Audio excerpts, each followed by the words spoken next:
तो आज के लेक्चर में हम लोग डिस्कस करेंगे elementary theory of optical cavity और वी कैन से रेजोनेटर। तो जस्ट हमें बेसिक आइडियोलॉजी मालूम हो सके ऐसे ऑप्टिकल कैविटी या ऑप्टिकल रेजोनेटर के बारे में हम लोगों ने डिस्कस किए थे।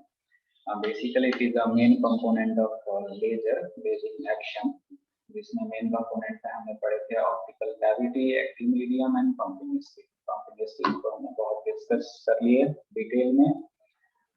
There are four types of even three types of pumping, 3 and 4 levels and 2 levels even discuss किए थे हम लोगों ने, राइट। तो यहाँ पर हम लोग आज ऑप्टिकल कैविटी के बारे में, ऑप्टिकल रेजोनेटर के बारे में डिस्कस करेंगे और उसके बाद मोड्स के बारे में बात करेंगे कि डिफरेंट टाइप्स ऑफ मोड्स क्या है, वाइब्रेशनल मोड के बारे में बात करेंगे, right.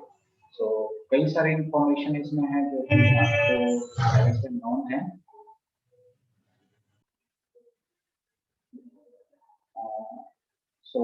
As you know that the optical resonator is a major component of laser system, क्योंकि optical resonator ही एक ऐसा पार्ट है जिसके थ्रू हम लेजर आउटपुट उससे हम गेन कर सकते हैं। ऑप्टिकल रेजोनेटर के इनसाइड में दो मिरर्स होते हैं, दो पैरेलल मिरर्स होते हैं, M1 M2, राइट।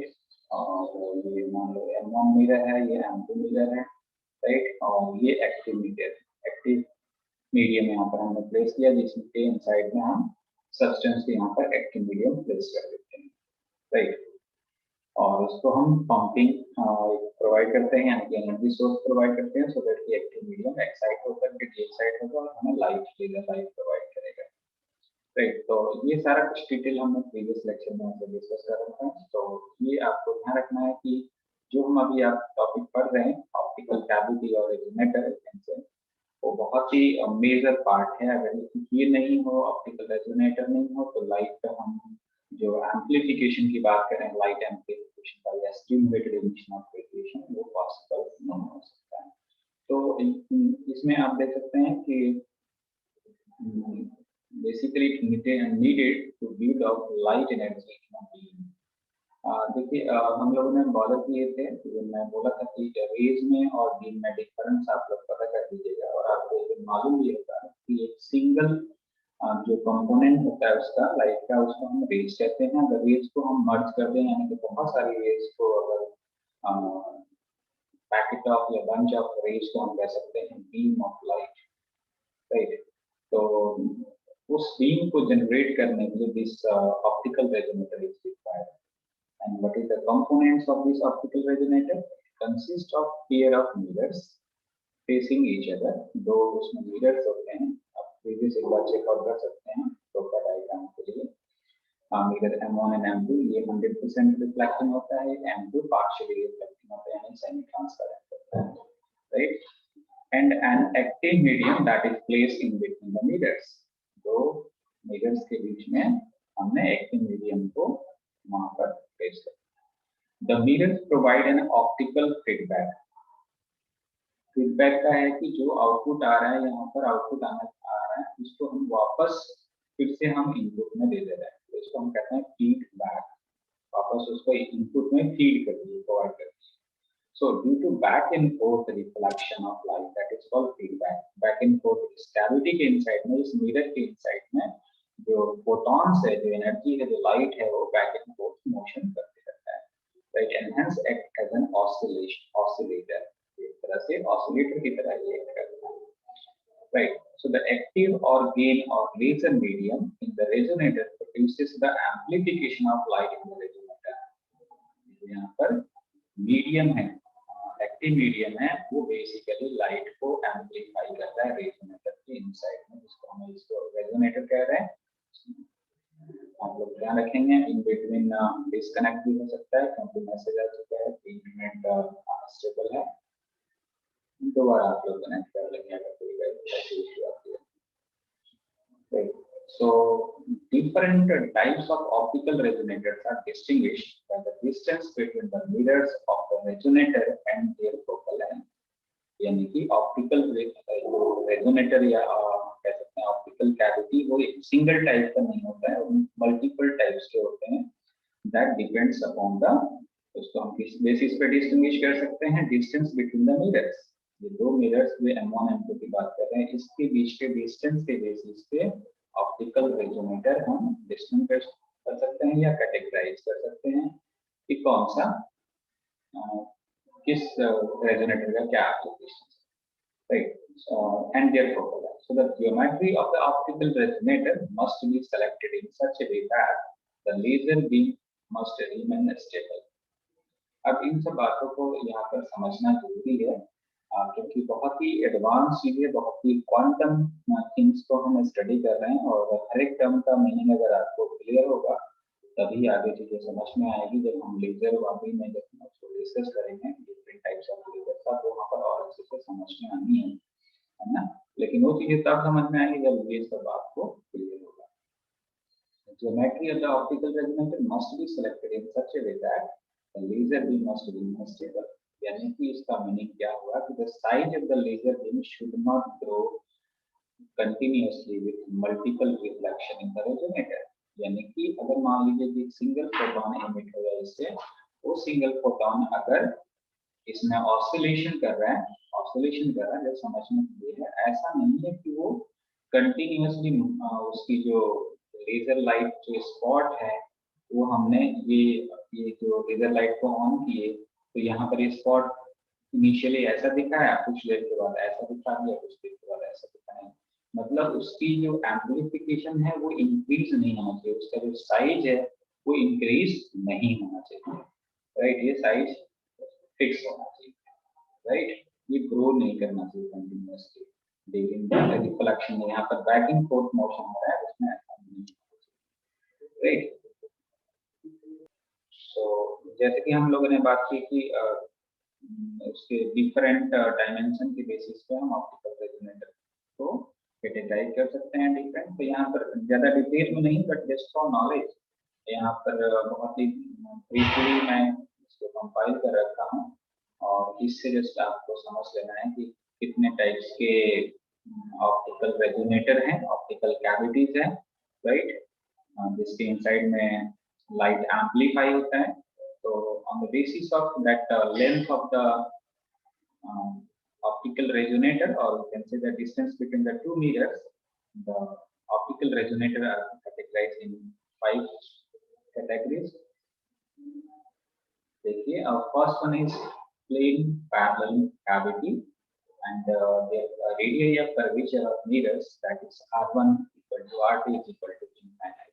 तो ये जस्ट डेटा आपको ध्यान रखना है, और यहाँ पर दो प्लेन मिरर्स है और इसके इनसाइड में एक्टिव मीडियम है। इस दो प्लेन मिरर के इनसाइड में एक्टिव मीडियम प्लेस्ड है, और उसकी जो लेंथ है दैट इज L। दो मिरर के बीच का लेंथ है वो L है, और रेडियस ऑफ कर्वेचर इनफाइनाइट है, that is the plane parallel cavity. The second is concentric spherical cavity।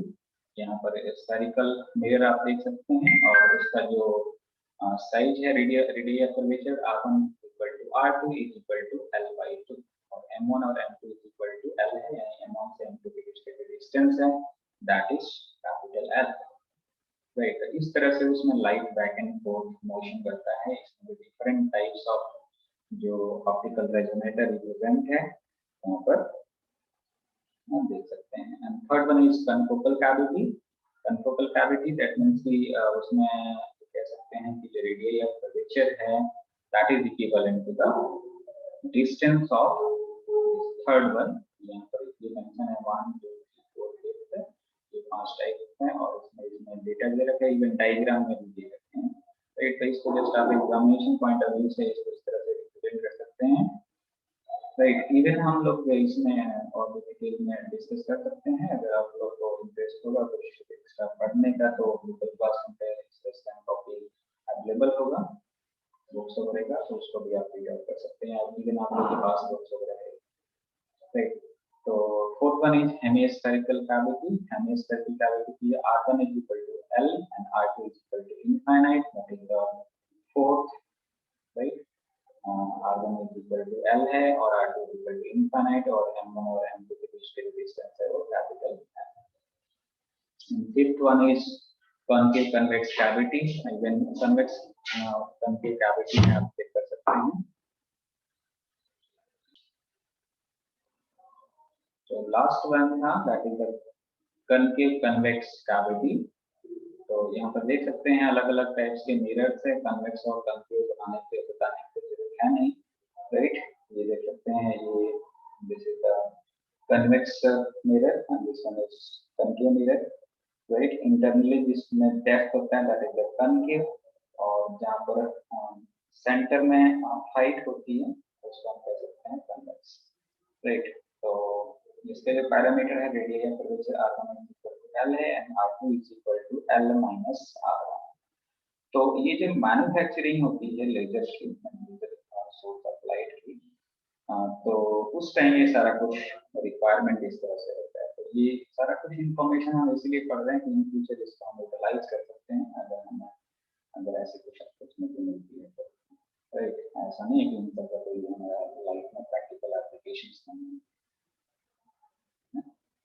So this is all about the elementary theory of optical resonator or you can say cavities, right. अब इसी से related term है, इससे related कई सारे इसमें भी terms आते रहेंगे. Second thing is vibrational modes of resonator और लेजर कैविटी मोड्स कह सकते हैं, राइट. लेजर कैविटी मोड्स और वाइब्रेशनल मोड्स ऑफ रेजोनेटर, इसको समझना बहुत ही जरूरी है. अगर इसको समझ पा रहे हैं आप तो फिर इसका मतलब कि आपको लेजर कुछ समझ में आएगा आगे चल के, और इवन अभी समझ में आएगा कुछ नहीं, क्योंकि इसमें बहुत ही अच्छी फिजिक्स बताई गई है कि किस तरह से हम किसी लाइट को मोनोक्रोमेटिक जिसको कहते हैं, और उसको कह के और फिर ये भी कहते हैं जब उस पर आर्गूमेंट किया जाता है कि नहीं वो मोनोक्रोमेटिक एक्जैक्टली नहीं होता है, उसको हम ब्रॉड लेवल पे कह देते हैं कि मोनोक्रोमेटिक है, but there is a broadening, but there is a spreading of particular light, right. तो वही यहाँ पर इस चीज को समझना है कि मोड्स का सिग्निफिकेंस क्या है उस रेजोनेटर के इनसाइड, राइट. सो इसको हम डिस्कस करते हैं. Also laser is considered as the purest form of light but it does not consist of single frequency और वेवलेंथ, राइट. ये लाइन आप लोग बहुत ही अच्छे से ध्यान रखेंगे कि हम तो कह देते हैं कि लेजर बिल्कुल मोनोक्रोमेटिक लाइट है, लेकिन उसमें हमने पढ़ रखे हैं थ्योरेटिकल कॉन्सेप्ट डिस्कस कर चुके हैं कि बेसिकली कोई भी लाइट सिंगल फ्रीक्वेंसी या सिंगल वेवलेंथ की नहीं हो सकती है, because there is a broadening mechanism. जिसमें हम लोगों ने कई तरह के पढ़ रखे हैं कि डिफरेंट टाइप्स के ब्रोडेनिंग मैकेनिज्म होती है, right. And as we also know that the emitted photon, that is the wave हम कह सकते हैं एक तरह का radiation of frequency mu that travels along the axis of the resonator, जो अभी हम लोगों ने बताया कि ये मिरर है और इसके बीच में ये एक्टिव मीडियम है. यहाँ पर हम पंपिंग सोर्स प्रोवाइड कर देते हैं, एनर्जी सोर्स, राइट. और इधर से हमें आउटपुट मिल जाता है. ये मिरर M1, ये मिरर M2, वही रेजोनेटर कैविटी और से रेजोनेट कह सकते हैं, राइट. सो हुआ क्या कि इसमें जब फोटॉन्स इमिट हुए स्टिमुलेटेड इमिशन के थ्रू, तो क्या करेंगे वो बैक एंड फोर्थ मोशन करेंगे, है ना. और वो फोटॉन क्या है, एक तरह की इलेक्ट्रोमैग्नेटिक रेडिएशन है, एनर्जी है, लाइट है, वेव है, और उसकी कुछ ना कुछ एनर्जी होगी. फोटॉन की एनर्जी कितनी होती है, E equal to h nu, E equal to h nu. ये थोड़ा सा टैबलेट पे बहुत ही स्मूथली नहीं चलता है, सेव करते हैं तो कुछ ना कुछ प्रॉब्लम आ जाता है. ओपन बोर्ड पे है h nu is equal to h nu is the frequency of that photon, right. So that travels along the axis of the resonator. इस एक्सिस के मतलब मान लीजिए हमने इधर x एक्सिस कर दिया और इधर y एक्सिस कर दिया, तो ये फोटॉन्स इस तरह से बैक एंड फोर्थ यहाँ पर मोशन कर रहा है, right. Forms a series of ascending waves for certain frequency mu. अब यहाँ पर एक M2 मिरर है, यहाँ पर एक M1 मिरर है, एक तरह से ये वेव्स इसी के अंदर ये ऑसिलेट हो रहा है, राइट. तो ये क्या फॉर्मेशन करेगा, स्टैंडिंग वेव्स. स्टैंडिंग वेव्स यानी कि वो किसी दो मीडियम के बीच में बाउंड है, दो ऑब्स्टिकल के बीच में वो बाउंड है ना, वो मीडियम में वो डायरेक्टली वो प्रोपेगेट नहीं हो रहा है, यानी कि एक मीडियम से उसे जनरेट हुआ और प्रोपेगेट करते चला जा रहा है, right. So within the cavity, and these standing waves are called modes. Are called modes. इस standing waves को हम modes कहते हैं। यहाँ पर जो फोटोन इमिट हुआ और photon back and forth motion किया, राइट, उस कैविटी के इनसाइड में, दैट मींस कि वो स्टैंडिंग वेव्स, एक तरह का वेव ही है फोटोन, राइट, लाइट की एनर्जी है, वो स्टैंडिंग वेव्स यहाँ पर जनरेट हुई, and that standing waves is called modes. So light waves confined in resonator reflect back and forth number of times, and the standing waves of certain frequency are produced in the laser cavity due to the phenomena of interference।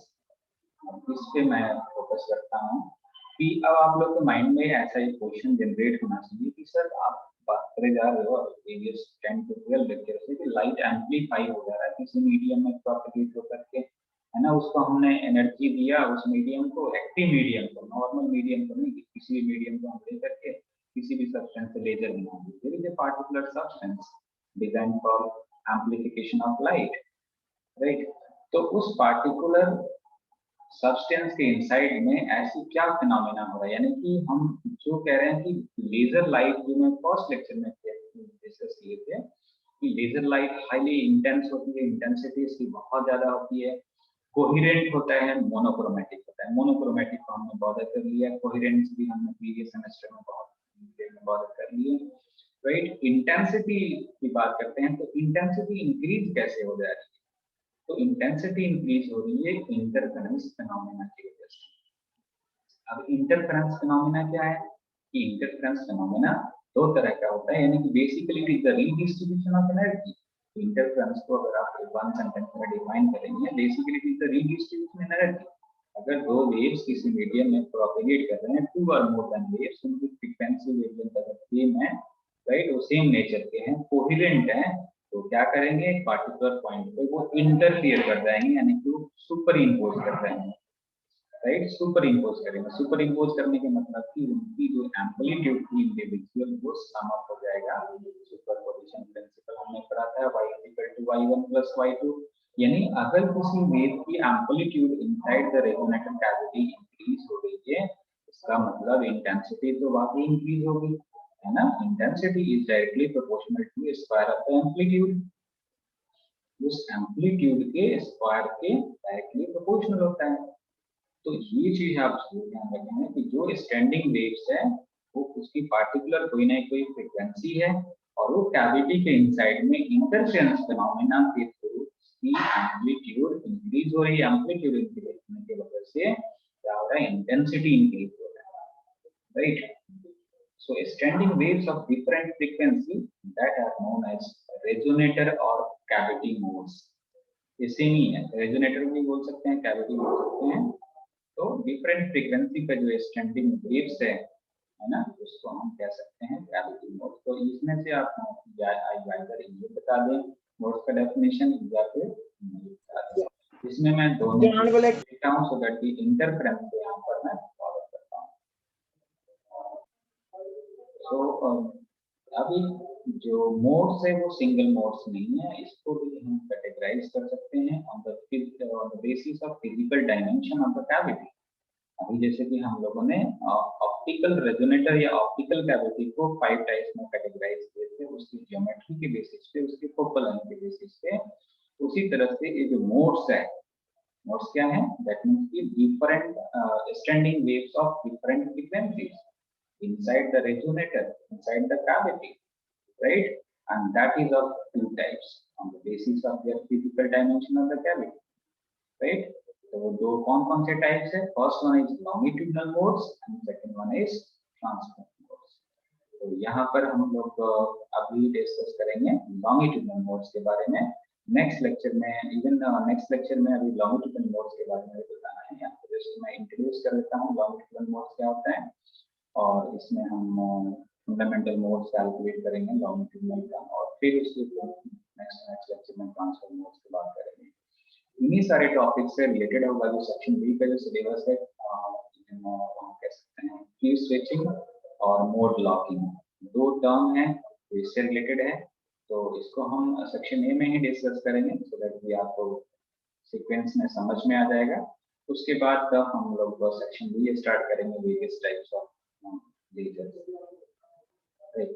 तो बहुत ही simple concept है यहाँ पर longitudinal mode का। Mode आपको I hope कि पता चल गया है कि मोड्स क्या होता है, राइट। सो लॉन्गिट्यूडिनल मोड्स की बात करते हैं।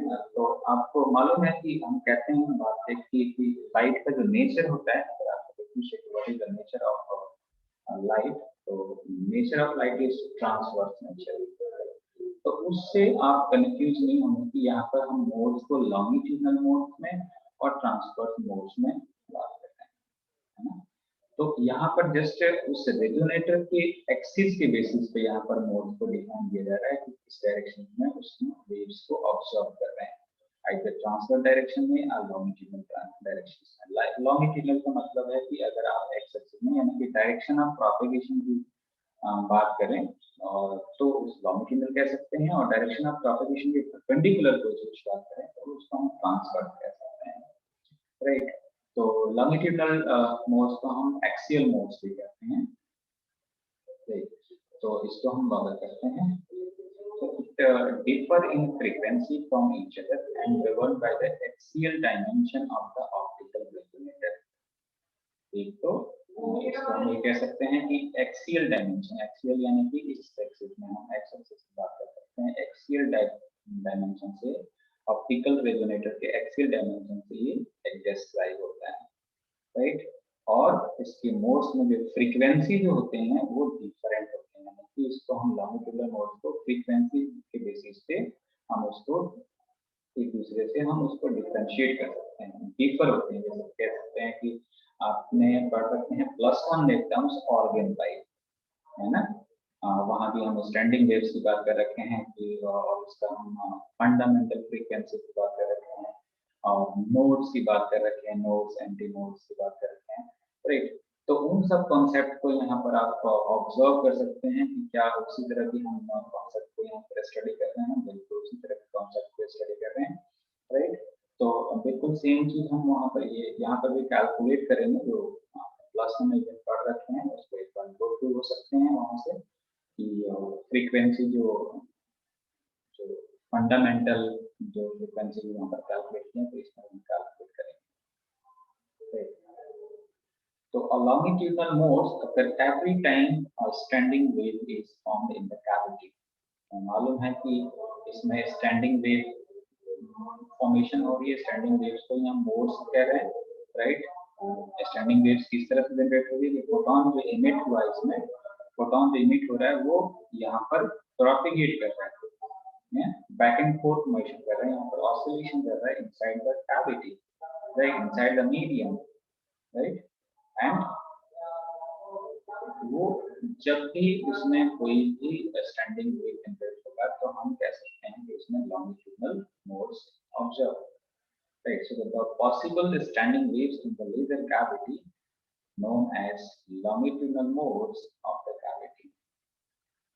जितने भी उसमें पॉसिबल हो सकते हैं। अब पॉसिबल होने के लिए कंडीशंस मैथमेटिक अप्लाई करेंगे कि उसका पार्टिकुलर डायमेंशन क्या है और डायमेंशन कंस्ट्रक्टिव इंटरफेरेंस के लिए सेटिस्फाई होना चाहिए, वो कंडीशन अप्लाई करके यहाँ पर हम ड्राइव कर सकते हैं फॉर्मुलेशन की जो बेसिक जो फंडामेंटल फ्रीक्वेंसी होगी लॉन्गिट्यूडिनल मोड्स की वो कितनी होगी, right. So the possible standing waves in the laser cavity are known as longitudinal modes of the cavity, and it explains that only certain frequencies are possible inside the cavity as per the condition of the standing waves।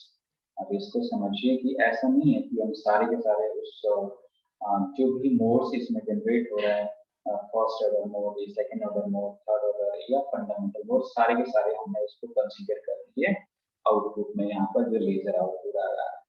अभी हमने एक term discuss किए थे कि जो dimension है laser का, जो डायमीटर है during the usage during the process, वो क्या होना चाहिए, स्टेबल होना चाहिए, उसका डायमीटर फिक्स होना चाहिए। ऐसा नहीं कि वो कंटिन्यूअसली ग्रो करे, जो लेजर लाइट जो हम आउटपुट में ले रहे हैं वो ग्रो नहीं करना चाहिए, वो स्पॉट जो डायमीटर है उसका फिक्स होना चाहिए, राइट। अगर ये वेरिएशन हो गया इसका मतलब कि वो हमने उसको स्टेबल नहीं कर पाया, उसको प्रॉपर वे में जनरेट नहीं कर पाया। तो इन चीजों का आपको ध्यान रखना है इसमें, राइट। तो यहाँ पर अब उस चीज को हम कैसे कंट्रोल कर सकते हैं, डिफरेंट मोड्स को भी यहाँ पर जो कई सारे यहाँ पर मोड्स जनरेट हो रहे हैं, तो पार्टिकुलर मोड्स को हम वहां पर यूज करते हैं लेजर आउटपुट में। तभी वो हमें एक पार्टिकुलर डायमीटर में जो स्प्रेडिंग जो हो रही है ना, ये स्पॉट जो लेजर लाइट पे दिख रही है वो वैरी नहीं करता है, वो फिक्स रहता है। तो inside the cavity, inside the resonator हमने ये भी डिस्कस कर रखे हैं कि उसमें लॉसेज, डिफरेंट टाइप के लॉसेज होते हैं, राइट। तो वो फिर कंडीशन, थ्रेशोल्ड कंडीशन सेटिस्फाई होना चाहिए, और इनको जो डिफरेंट फ्रीक्वेंसीज के डिफरेंट मोड्स इसमें जो जनरेट होगा इनसाइड द कैविटी, उसको हम शटर यूज करके इसको यहाँ पर हम लॉसेज में कन्वर्ट कर सकते हैं। डिफरेंट मोड्स यहाँ पर होगा, जो पार्टिकुलर मोड्स होगा यानी कि फर्स्ट ऑर्डर मोड होगा, जो सेंट्रल मोड होगा, जो फंडामेंटल मोड होगा, उसको हम आउटपुट में यहाँ पर यूज कर सकते हैं, राइट। तो ये जो मैथमेटिक्स इसका है वो नेक्स्ट लेक्चर में हम लोग डिस्कस करेंगे, इसको ऊपर आप लोग कंप्लीट कीजिएगा, राइट। और नेक्स्ट लेक्चर में हम लॉन्गिट्यूडनल मोड्स को